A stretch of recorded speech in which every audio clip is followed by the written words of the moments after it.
चैतन्य और मैं केशव अग्रवाल, शहीद सुखदेव कॉलेज के छात्र। इस वीडियो के माध्यम से आज केतन पारेख स्कैम को गहराई से समझना चाहते हैं। इस वीडियो को बनाने का अवसर हमें हमारे प्रोफेसर नरेंद्र कुमार निगम जी के द्वारा दिया गया है।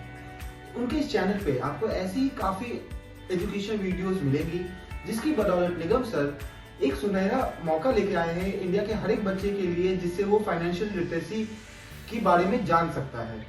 इसी के साथ मैं अपने दोस्त अजीत कुमार, जिनके कारण ये वीडियो पॉसिबल हो पाई है, उनका भी तहे दिल से धन्यवाद कहना चाहूंगा। तो आइए इस स्कैम को समझने से पहले हम थोड़े से जाने केतन पारेख के बारे में। प्रोफेशन से केतन पारेख एक सीए थे और हर्षित मेहता की ग्रोमोर कंपनी में वो एक एम्प्लॉय की तरह भी काम कर चुके हैं। जब हर्षित मेहता का स्कैम बाहर आया तो बाकी एम्प्लॉयज के साथ वो भी पकड़े गए, बट क्योंकि वो एक एम्प्लॉय थे और उनका कंपनी के ऑपरेशंस में कोई काम नहीं था, इसीलिए उनको ना ही जेल हुई ना ही उनको कोई फाइन भरना पड़ा। लेकिन आने वाला जो था वो हर्षित मेहता स्कैम से कुछ कम नहीं था। केतन पारेख बॉम्बे बुल ने अपने टाइम में 40,000 करोड़ का स्कैम किया था, जिसकी आज वैल्यू 1 लाख करोड़ से भी ऊपर पहुंच गई है। लेकिन ताज्जुब की बात यह है कि इन्होंने उस स्कैम को उस समय अंजाम दिया जब मार्केट में ऑलरेडी काफी रेगुलेशंस टाइट हो गई थी, क्योंकि ये स्कैम हर्षित मेहता स्कैम के जस्ट बाद ही आया था। तो आइए जानते हैं कैसे इन्होंने इस इतने बड़े स्कैम को अंजाम दिया। इस स्कैम को समझने के लिए हमें 2 पहलुओं के ऊपर रोशनी डालनी चाहिए। पहला कि आखिरकार उनके स्कैम करने की टेक्निक क्या थी, और दूसरा इतने बड़े स्कैम को अंजाम देने के लिए बहुत बड़े फंड्स चाहिए थे। वो फंड्स कहां से आए? तो आइए जानते हैं केतन पारेख ने इस स्कैम को किस तकनीक से किया। तो इनके स्कैम करने की तकनीक को कहते हैं पंप एंड डंप।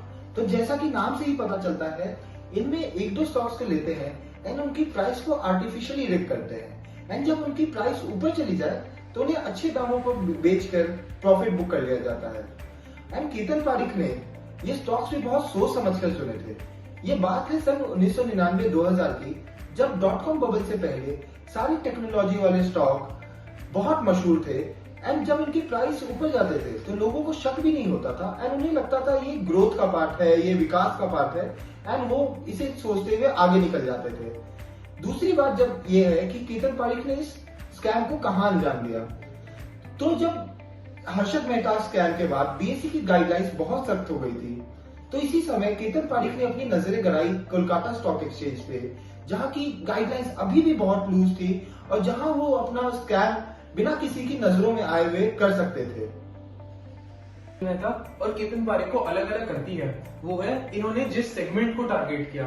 हर्षित मेहता ने रिटेल इन्वेस्टर्स पे अपना ध्यान डाला, लेकिन केतन पारेख ने इंस्टीट्यूशनल इन्वेस्टर्स को अपनी सीढ़ी बनाई। इंस्टीट्यूशनल इन्वेस्टर्स क्यों? इसके पीछे 2 कारण है। पहला हिस्ट्री, या फिर मैं कहूँ तजुर्बा। केतन पारेख की फैमिली इंस्टीट्यूशनल ब्रोकिंग में काम करती थी, जिसके कारण उस सर्कल में उनका काफी नाम भी था, जिसके कारण केतन पारेख के लिए क्लाइंट्स ढूंढना आसान हो गया। दूसरी बात पैसे। इंस्टीट्यूशनल इन्वेस्टर्स हमेशा बहुत ज्यादा रकम इन्वेस्ट करते हैं मार्केट में, जो केतन पारेख के स्कैम के लिए बहुत जरूरी था। तो इससे हुआ क्या? केतन पारेख को कुछ लोग ही मिले जिसने बहुत मोटा पैसा उन्हें दिया और उनका काम आसान हो गया। केतन पारेख ने इसके बाद अपना ध्यान सिर्फ 10 स्टॉक्स के ऊपर फोकस किया, जिनको आज K10 स्टॉक्स भी कहते हैं। और कुछ स्टॉक्स जो काफी फेमस भी हैं वो है रैंड गैलेक्सी, जी टेक्नोलॉजीज, HFCL। कैपिटलाइजेशन कम होती थी। अब इसका ये मतलब नहीं है कि वो बिल्कुल ही पेनी स्टॉक्स थे, लेकिन वो बहुत अच्छे यानी कि टॉप टियर स्टॉक्स भी नहीं थे। अब इंस्टीट्यूशनल इन्वेस्टर्स का ध्यान अपनी तरफ खींचने के लिए और अपने K10 स्टॉक्स की तरफ खींचने के लिए केतन पारेख ने एक और चीज का सहारा लिया, जिसका नाम था सर्कुलर ट्रेडिंग। सर्कुलर ट्रेडिंग क्या होता है? सर्कुलर ट्रेडिंग में केतन पारेख ने अपने 3-4 और दोस्तों का साथ लिया और उन सबसे कहा कि आप एक ही शेयर में एक ही टाइम पे एक जैसे ऑर्डर लो, ताकि वो आपस में काट दे अपने आप को। यानी कि केतन पारेख के दोस्त और वो मिलके आपस में ही ट्रेड करने लगे। तो इससे हुआ क्या? इससे शेयर्स का वॉल्यूम आर्टिफिशियली बढ़ गया, जिससे सबको यही लगा कि मार्केट में इन स्टॉक्स की काफी डिमांड है, और इसी के कारण इंस्टीट्यूशनल इन्वेस्टर्स ने भी इस चीज को देखा और उन्हें भी लगा कि हाँ, केतन पारेख जिस स्टॉक में जा रहा है उसमें सही में काफी डिमांड है। और दूसरी चीज और जो ये K10 स्टॉक्स केतन पारेख ने लिए थे उसमें काफी हाई लिक्विडिटी थी जो म्यूचुअल फंड्स को चाहिए होती है। जैसे कि कभी भी कोई म्यूचुअल फंड में आया या फिर इंश्योरेंस कंपनी में आया अपना SIP तोड़वाने, तो वो कंपनी उस परसेंटेज का शेयर्स बेच के पैसे उसको दे देती है, जिसके लिए काफी हाई लिक्विडिटी चाहिए। इसीलिए यही दो चीजें थी जिसके कारण इंस्टीट्यूशनल इन्वेस्टर्स को भी केतन पारेख के K10 स्टॉक्स काफी अच्छी लगे और वो उसमें उन्हें अपना पैसा जल्दी देने के लिए मान गए।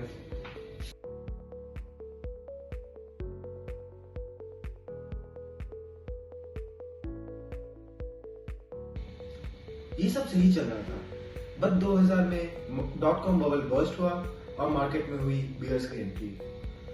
केतन पारेख को अपना स्कैम चलाने के लिए स्टॉक्स का प्राइस हर समय ऊपर रखना पड़ता था, लेकिन बेयर मार्केट में ये करने के लिए उसे काफी पैसों की जरूरत थी। तो जब उसने माधवपुरा से अपना पे ऑर्डर बैंक ऑफ इंडिया भेजा, वो बाउंस हो गया और ये स्कैम बाहर आ गया। हर्षद मेहता स्कैम से मशहूर हुई सुचिता दलाल का ये स्कैम बाहर लाने में भी काफी अहम रोल था।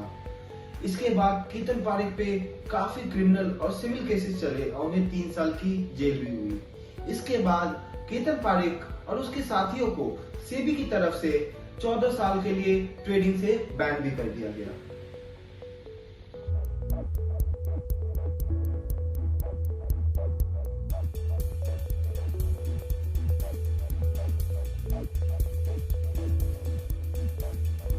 all of the twists and turns in the Ketan Parekh saga, and it's astonishing that 5.5 years after he was banned, his name continues to crop up in multiple investigations, and he's continued to be active in this marketplace. Why is that? Because nobody is investigating what he is doing. Nobody wants to find out what is his source of income, and they, since they ignore him, he obviously thrives in this marketplace. Okay, but when you say that nobody's investigating, the fact is that over a period of time, even up to 2005, 2006, and I remember an article that you wrote actively on his investigation. You mentioned then that no one is investigating what his source of income is. That lies at the root of this problem? Absolutely. I mean, I find it personally astonishing that he could actually go to court and say that give me bail, I will return the money in installments. Okay, when the man has been caught for